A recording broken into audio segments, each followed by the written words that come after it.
When you think of tiny homes in Kenya, the first thing that comes to your mind is shipping containers, and I've showcased a number of shipping container tiny homes on this channel.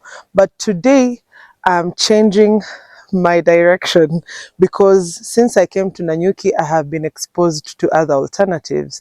Wait, I'm not saying container homes are bad, but I'm showing you what other options are there. And behind me is one of those houses I'll be showcasing. This house has a beautiful story, and for this episode, you'll be seeing two tiny homes. It's basically a story of a son and a mom who felt it was worth building tiny homes just for their own use, but they later ended up becoming hosts. Oh, karibu sana, karibu sana. So, Thank you.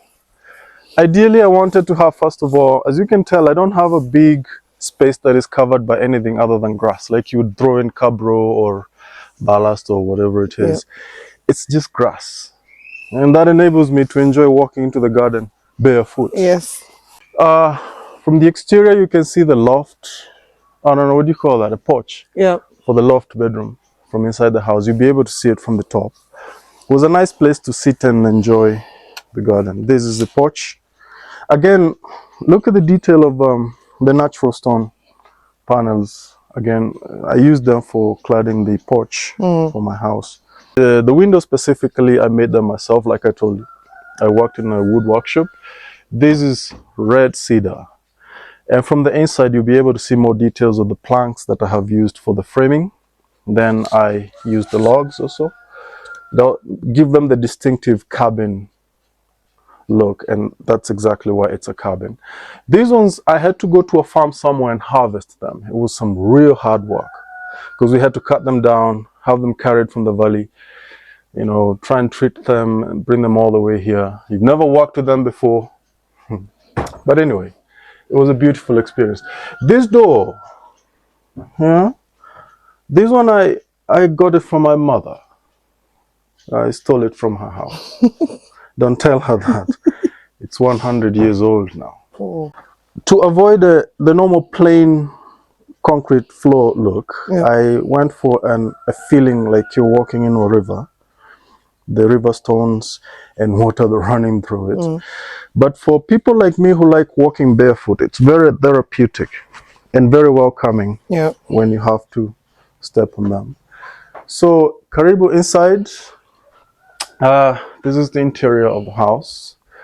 First of all, as I told you, the windows are made of strong cedar planks in their own natural state. So they're old, so they had been withered by, you know, the weather, the elements, be it rain, sun, and termites. And that's why they have these distinctive grooves that give them character. Okay? I told you the idea of bricks was to bring in the whole warm, cozy, homely feel. And that's why even the warm lights on them actually accentuates their attributes, isn't it? This down here is my TV stand. If you can scan it down there, you see it's made of two big slabs of stone. Mazeras. There's the normal mazeras and the black mazeras. The spine, as I like to call it, is made of tree barks. Okay. I told you I love them rustic, but they have to work. So they have to carry the weight of the TV and everything in between. Is that an old school player? Yeah. From 1975. Given to me by a German friend. But the one who gave it to me had been given as a gift. So she gave it to me because she felt she fully knew what I was into. So she told me I can do a good justice to the house. Now over here is the fireplace. Okay. It's a nice, beautiful space. I used natural stone, as you can see, for the facade, just to make it look more appealing for a country home. These are tree barks from a tree called eucalyptus. Funny, isn't it? Because they seem to be like all over the place. Yes. But there's the black variety of it. That's not very common? Not very common, and it's usually very hardy in itself because it's red inside. But the tree barks have some serious character, as you can tell. Grooves. For me, it's all about the grooves. Okay. and the deep golden brown color. Okay. Yeah. So can we head upstairs here before we can proceed with the rest of the house? The staircase, as you can tell, 2 split logs. And you know why is that? Because they needed to accommodate my weight. Yeah. They carry me. You said, how heavy are you? I'm 120, just about there. So I had to make sure, number one, the staircases can accommodate my weight back and forth. Okay? Yeah. So over here, we have the same effects. Bricks, and then normal lighting. There you go. I made the beds here also. These are twin beds. You can always separate them if you want. And then there's a window to the outside. Yeah. Okay. On a there good is day. A feature there. Yeah. This was some vanity space for keeping something extra. Maybe some sort of. I wanted to conceal the corner there. Yes. Because you see, you're coming from a rustic brick interior, into a normal, you've done this, the gypsum and everything. Yes. So I needed to make sure at least they get to merge really well without necessarily creating a very shouting brick. Yeah. I painted this. You did? Yeah. These two. On a computer. When? Some years back. Okay. The funny part about this painting is I may not be able to repeat it again. Yes. Because I used a software in a computer that was so basic you wouldn't imagine it. It was called Paint. Does it still exist? Oh, yes. I think so. Now here you are. And just like that, you're out into the garden again. Yeah. So this is the top porch. So from here, I'm able to enjoy now the canopies of the trees. The bamboos, as you said, the trees, and my good neighbor Alan there. Do you spend your time here? Absolutely here. Yeah, I do, a lot. You see, I don't get to stay here because I get to host. Yes. But most of the times, and the beauty about actually getting to do short stay hosts, although we can do long term also, is because you have more control over your property. But when you built this, was that the intention? No. You don't have it all figured out. It's just that things develop along the way and you realize, oh, I don't mind sharing my space. But I built it, remember, because I wanted to have a space of my own that I was really loving, that I would want to be spending time on. Yes. What was the most challenging part of your construction? In what area of construction? First, before you answer that, is this bamboo? Yeah, oh, now you see where the bamboo applies. Yes. This is that bamboo you saw, although I didn't use, that's not the one I planted. These I borrowed from my neighbor. Yes. And this is purely for structural integrity. Okay. You're a builder, you know what that means, yeah? Yes. It means this plank here that is holding the roof would be running 24 feet. Yep. And if it was unbroken, it would probably sag. That was my fear, like you've asked a question. Yeah? My fear was, can it hold the weight? So what I did, the planks that were supposed to hold the floor we're standing on, I extended them into some sort of a cantilever, like how an overhang, isn't it? Yes. So that section that overextended from the current floor we have is where now I was able to, we used to call them in physics struts or cones, one of those, that holds now the truss that is running all the way down. Yes. So this was purely, it looks now like a beauty, like something that I intended. No, but it wasn't intended for that. It was purely to support the roof so that it doesn't sag. And I'm glad it worked. Remember what you said outside, bamboo is strong. Yes. So now I know. Yeah. Those are leaves. I wanted to ask, banana leaves? No, those are palm leaves. Oh. Yeah, the base of the palm tree. You see, I cut off the section where you have the... Yes. This is the base that is normally wraps around. Yes. So when it's all mature and it has to drop off, it spreads itself out and it drops. So I just cut off the head and now you have that. That looks like something otherworldly. I can't even explain. I have to ask. I have been dying to ask. Did you take any art classes in school? No, remember they removed them from syllabus. We Oh, didn't have any. Uh, I this is didn't. purely you. Yeah, it's No just training, no, no. no, no, no formal training. The only exposure I had to working with anything was in that small workshop, and I Yes. actually did that for 6 months because then the job closed. So I ended up at home again with more time Yeah. and things to do. So I would say it's purely creativity. And then working with things that you can find. You see this Yes. plank here that is hanging on the ceiling. Yeah. It's supposed to be a lighting feature. See, it still supports my weight. Even if I Yes. jump on it, at least I'm confident. So I didn't show you the kitchen. First of all, this is our sitting area. It's our small dining. Thanks for the food. These tools were made by Alan. He's the one who's responsible for designing them. Yeah. This is a type of wood we call moringa. It's a typical of the Meru forest, Yeah. so we were going to get them. So it's a small kitchen, ideally, but functional. You just want to have your own thing going on around here. You can cook, you can prepare, you can wash, and you can serve. Yes. And at the same time, you're having a You can conversation. entertain. Yeah. Yeah, or probably just watch TV, stuff like that. These ones I made from cedar wood. Now see the effect, like I told you, the attributes of cedar wood, the grains. And this is its natural color. Nothing has been added. Same as this bar thing here. This is a bottle holder for wines and stuff. I made this one in the workshop, so I fancied just having it on the wall. Well, There is something I would ask. As a builder, we struggled for the longest to use tiles on worktops because of finishing the edges. But I've seen you've done yours perfectly well. How did you manage to get this curve? that was an element. It was actually some sort of a mold.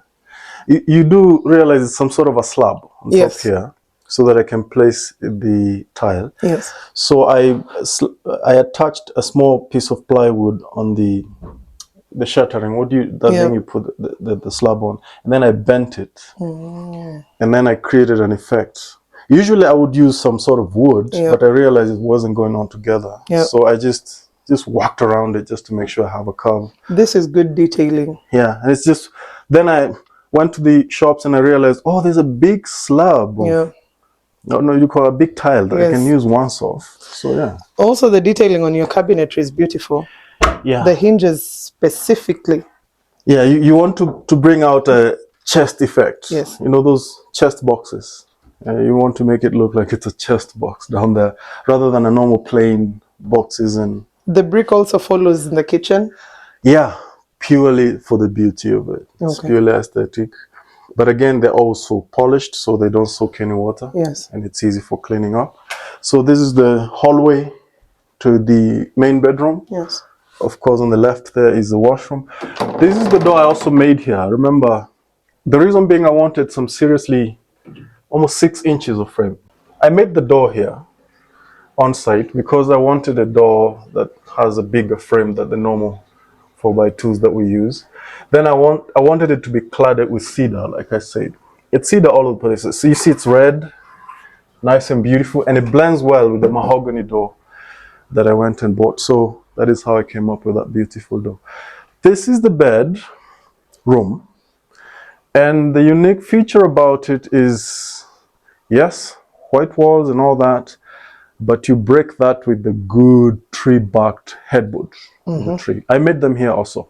This tree has a story. I had to go get it from some farm somewhere. Actually, I cut it down, peeled off the tree barks for the same effect, grooves, golden brown. And then as you can see, it's made of logs, bolted together in place. Can't even move it. And then I got this big slab of a stone from somewhere in Ukambani, and I've been traveling with it all along. So I put it on the floor so that it brings out that homely, earthly, rustic feel. The windows, as usual, big planks, so you see. Yeah. And just like the way I would love. You trimmed it. What would you also cedar? Yeah, it's cedar. The window shutters are cedar. What material is that? This is concrete. Okay. but it's a very thin wall. It's about 3 inches because I used reinforcements in terms of steel, wire mesh, and then I just plaster it. So it's not exactly a stone wall. Okay. It's just concrete. So then there's a door that leads outside again. So for this bedroom, you have its own porch that leads you outside again. You have the river stones effect, and just like that, you're out into the garden again,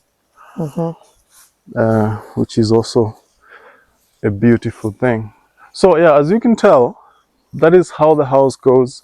I don't know how to describe it. It's not exactly a big house, but it serves a purpose, isn't it? Yeah. Yeah, so the passion I had, I do feel was accommodated well by what we have done. Oh, my name is Stephen Wainoi, okay? And I like to describe myself as a passionate builder and also a passionate gardener. But largely what I do for a living is fitness coaching, where I train the rangers. But you can tell my heart is in the things I like to do with my own time, which is largely now designing spaces like this. Allow me to say I've only been doing it for myself. So I'm just hoping it's something that can be growing in me as the days go by. So this is the Murana Chalet. I'm glad you've been able to probably see around and see how it goes.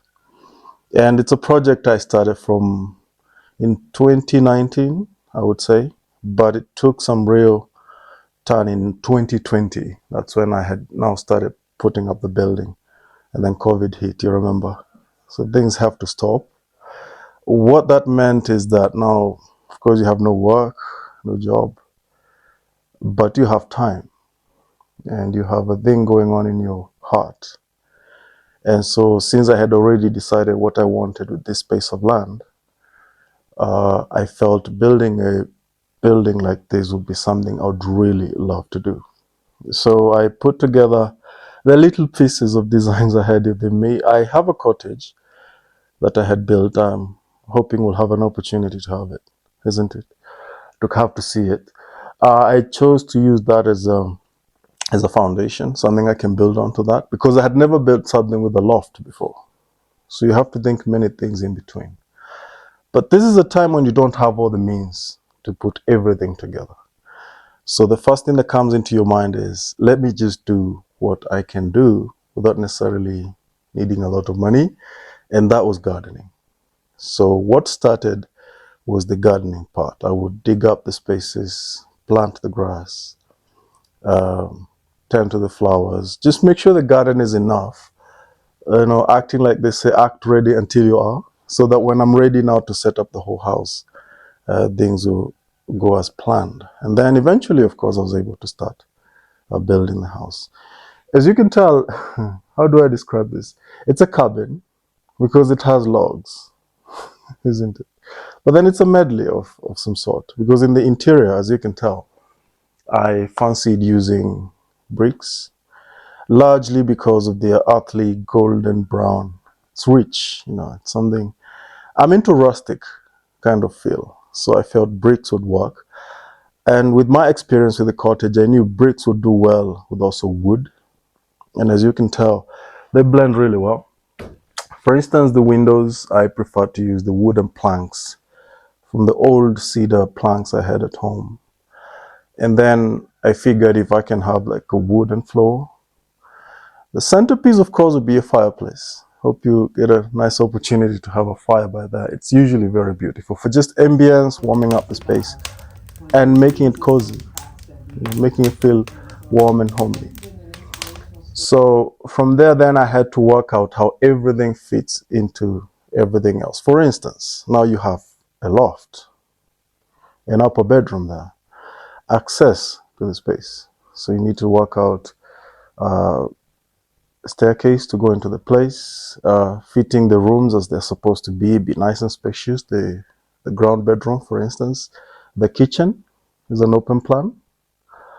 I needed to have a feeling where you're doing a meal and you're also able to enjoy the things around you. And then big, large windows, essentially to bring the light in. I like to call it where the light comes in. So that explains why my windows are probably like 5 feet tall. And that brings in now the whole essence of a cabin. You do realize I do not have a formal background of training in construction, like the normal traditional way where you go into an institution and be trained. But growing up in the village, I used to have a carpenter who was our neighbor. He was way older than me, old school carpenter. So that when I finished high school, I remember he showed up one time and asked me, he was some sort of a mentor, I would say. What are you doing with yourself this time? I said, not much, just shepherding my mother's sheep at the time. He says, would you like to join me in my workshop so you can just have a hang around and see how I do things rather than just sticking around? It was a very useful invitation for me. I would say it was a life-changing invitation because then he had a machine, which is the planing one. And then I would see many designs he would create with the wood. So what spurred my building instinct was when I started seeing people bringing in things like wood and they would tell us what to do with it. And so I would ask, what do you intend to do with it? So this is for building. For instance, they would say this for door frame, these are skirting, these are curtain box. And that is how now I started imagining, hey, wait a minute, maybe I would also like to have a space of my own. So when the bug bit me to have a space of my own, like it's usually the case when you're a young man, you want to have a small space for yourself in the compound, then I thought it would be an opportunity for me to bring in some of the designs I had in my head. So that is what spurred my construction desire, as far as I can remember. Working in that workshop, dealing with wood. And that explains, for instance, why my building, yes, has a woody taste in it. Yeah, because that is what now spurred. The other things I would throw in were largely influenced also by my mother's house. Hope you'll have an opportunity to see it. It's an old house, 100 years old. It used to be it's a colonial house. So when she acquired it, it was a rundown. So the little means we had at that time meant it was me who was solely responsible for fixing it. So I would see the things in the house and the intricate designs. For instance, windows, wooden floor, isn't it? The designs in terms of the finishes inside the house. And I said, I would like to apply some of these in whatever it is I will build. So first thoughts in my head was, what can I do again without money? Because I didn't have any steady income. I was just going to the workshop to learn things. So I would pick some of the planks from my mother's older house, take them to town into the machine, cut them, and now I'll start, for instance, making windows. At some point, I thought I would want to have my house made of brick. Given an example of the cottage, because that's the one I started with. So I said, what do I do without bricks? No one makes bricks around here. So if you allow me to tell this story, it came about in a way that there was a lawyer friend of mine who used to tell me how they make bricks in Western. You know, trample on the soil, kneading the soil. What do you call it? I don't know. You dig a hole, put red soil, water, and then you step on it. I was just listening carefully and leaning on every word he would say. He taught me how to mold the bricks, and then he explained to me how they bake the bricks. So I knew that side was sorted. I would build a brick house, and now I have wood to make my own windows. And then I thought for other things like doors and some other things I'll be using, I'll still steal them from my mother's old house. There was a section I actually demolished, including the floor for the cottage. So to answer your question, that is how now the journey started of starting to build. I started with the cottage, then came over to the cabin. What was the biggest challenge you experienced with constructing this? Let's start with means. By means, you know I'm talking money, isn't it? Money, yeah, because it's a situation where you don't have an income. But don't get it twisted. Let me put it this way. A lack of something is not always a bad thing, okay? A momentary lack of something like money is not always a bad thing, because it allows you space now to look around yourself and ask yourself, what do I have?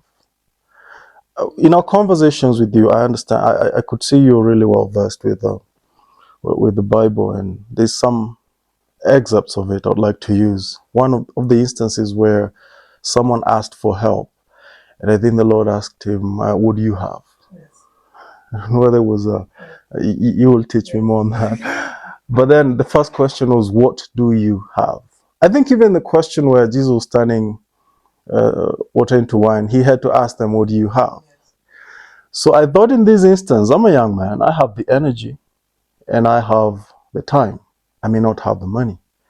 So I would always start with things I can do without money. Never mind with time, of course, now the money would come and you knew where to put it.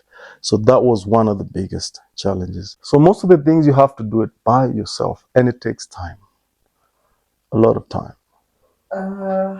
If you were to do this build again, Yeah. what would you do differently?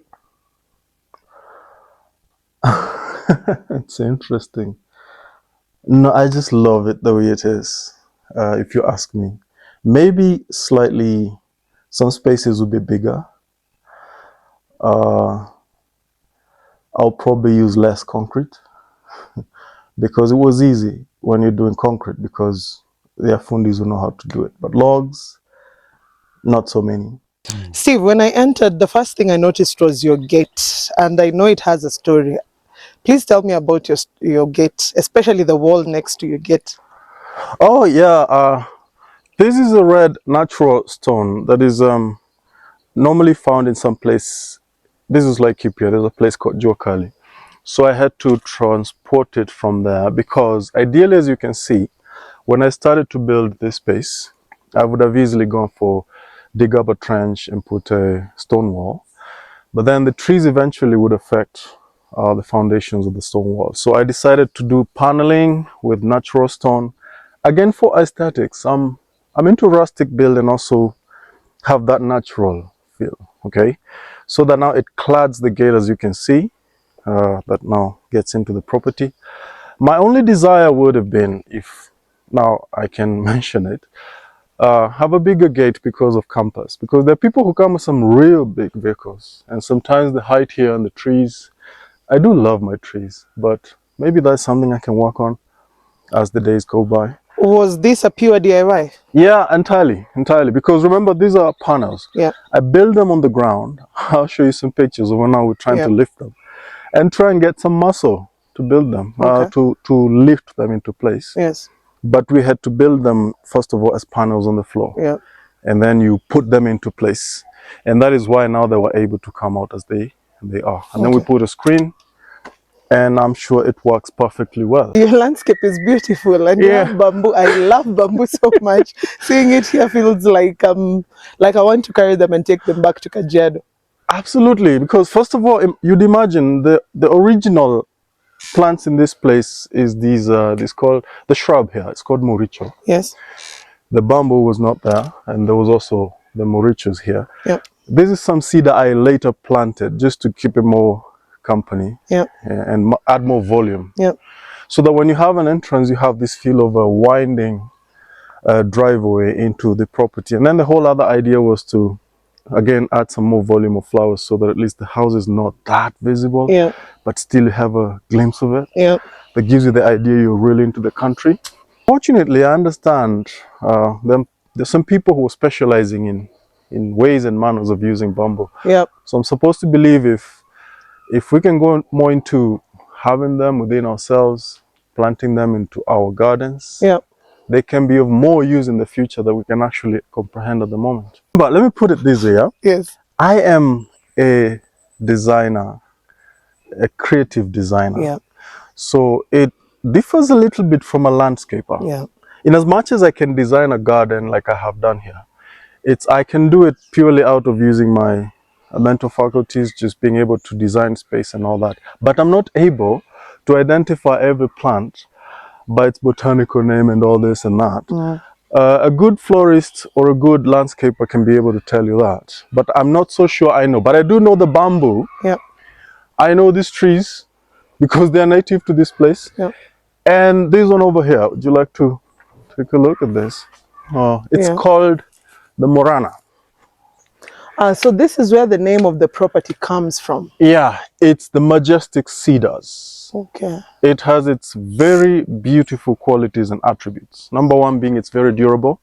The inside of it is usually red, and that's the one I've predominantly used now in my windows. That's why the color of the windows is it's naturally red. Yeah, termites don't like it. That's why they last as long as they can. Okay.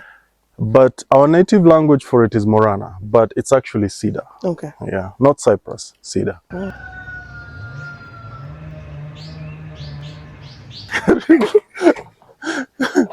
Karibu. Thank you. Yeah. This is Lydia.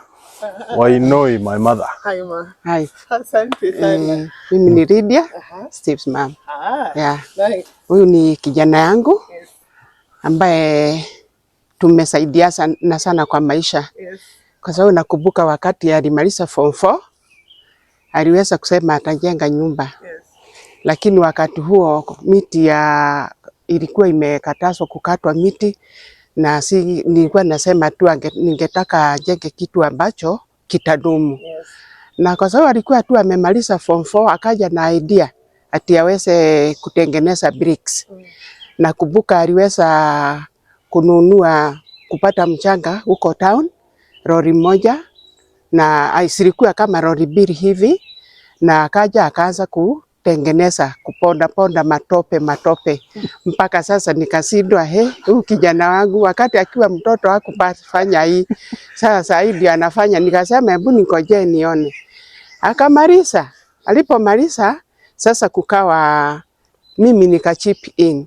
Nikaona nimsaidie kama amefanya hivyo, mimi sasa nimsaidie pale ambao naweza. Nakumbuka niliweza kupata pesa kidogo na mpatia. Akaweza kutengeneza kama sasa bricks ndizo ziko hapa juu, lakini hapa chini sasa foundation. Nikaweza kumsaidia. Niliona niweze kumsaidia kwa sababu huyu ni mtoto wangu.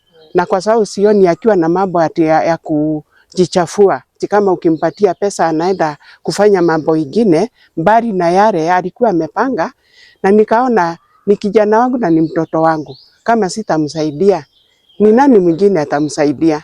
Kwa hivyo nikafikiria hivyo, nikamsaidia na yeye bado anajisaidia. Alikuwa anatafuta materials, ananiambia na pesa zimeisha, najaribu kumsaidia tena mpaka sasa hii nyumba ikaweza kusimama sasa vile iko. Alisema kuna vitu aliiba kwako. Yenyewe kama ile floor kuna nionyeshe hiyo floor aliiba. Hata mlango. Alitamani sana kujenga nyumba ya floor kama ya bao kama ile yangu. Yes. Na akaweza kuchukua, kuna room ilikuwa hapo, lakini akasema baadaye nitakurudishia mam. Na alifanya hivyo, kwa aliweza kuchukua hii floor, akachukua hata nikampatia. Mimi nikumpatia, nilikuwa nampatia. So long as alikuwa anafanya kitu ambacho naona kinamsaidia, mimi sikuwa na shida. Akachukua hata mlango, akachukua hata floor. Hiyo room ikaisha hivyo. Lakini na hizi frame. Na frames hizi anakuja tu anabomoa kwa nyumba na lakini baadaye sasa alipomaliza baadaye aliweza kurudisha kila kitu, kwa sababu kuna room hiyo aliongezea pale na akaweka floor tu vile tu ilikuwa, hata ikawa smart kuliko vile ilikuwa hapo bereni. Unapenda hii nyumba? Naipenda sana. Naipenda, hata mimi usikia mimi nataka kuifanyia kazi, kama ni kusafisha, nataka kusikia niko part. Niko part ya hii project. Thank you so much. Asante. Karibu sana.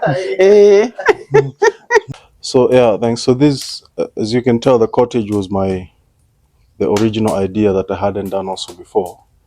And like you heard earlier, I had to improvise a lot of the things. I made the bricks. I had to repurpose some of the wood, things that I have used in here so as to be cost effective.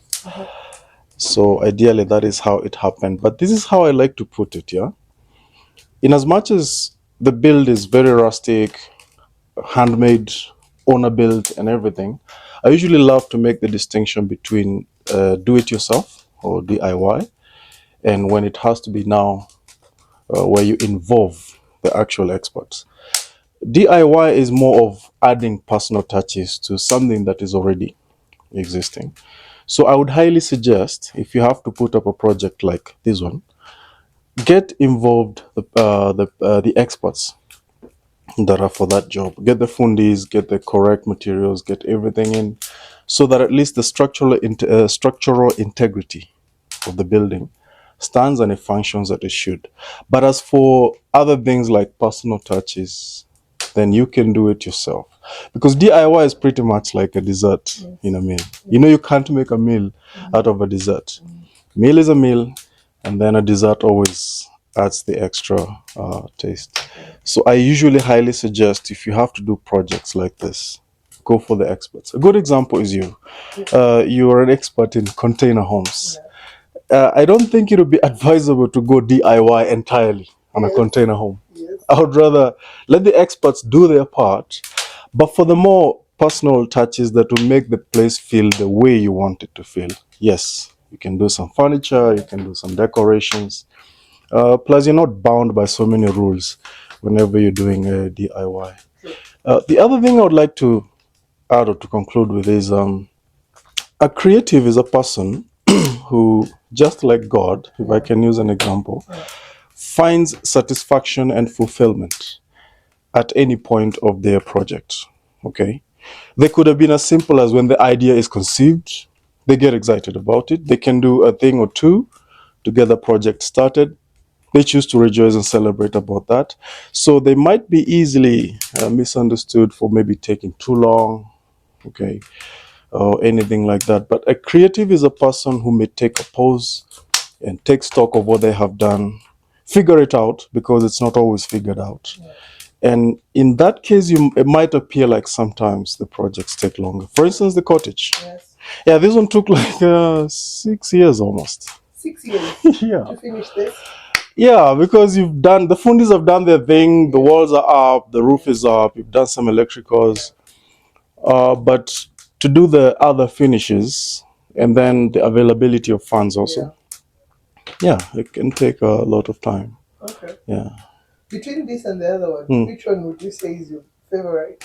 You have to pick favorite. Oh, good Lord. It's one of the most pleasant dilemmas I've had over time.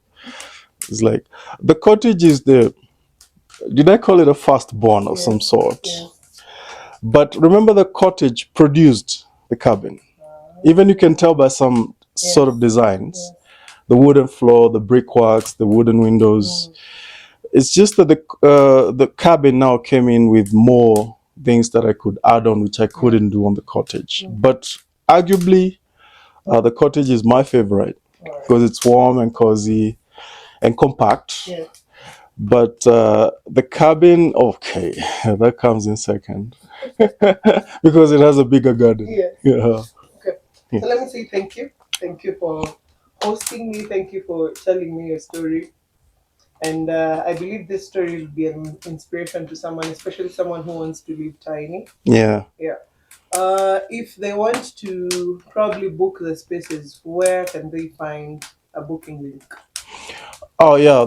The cottage usually is called Steve's Cottage, Homely. It's on the platforms like Airbnb or even on Google. If you just search Steve's Cottage, you could have my contacts there.